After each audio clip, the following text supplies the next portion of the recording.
Hindi dito. Nasaan? Nasaan si Madam? Nasaan? Alis na mo.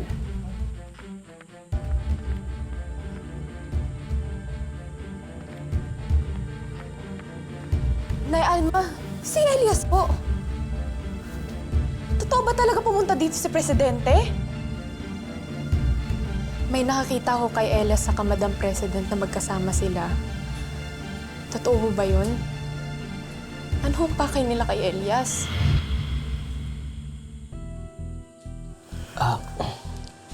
Freddy, come. Excuse me.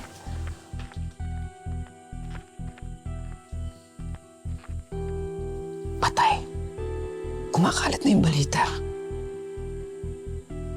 Hindi nila pwede malaman yung totoong pagkatao ni Elias na siya si Black Rider, di ba? Kaya nga eh. Ang gagawin natin? Ba't hindi mo kayo nagsasalita?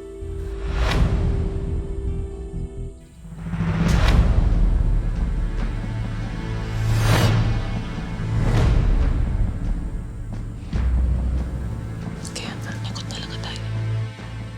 Saka ba't kayo nagbubulungan? May nililihim po ba kayo sa akin? Sa amin?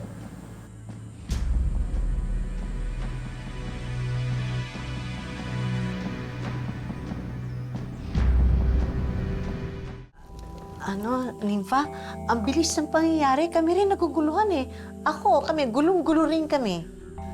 Oo, sino ba naman mag-aakala na si Madam President pupunta sa Barangay Luntian dito?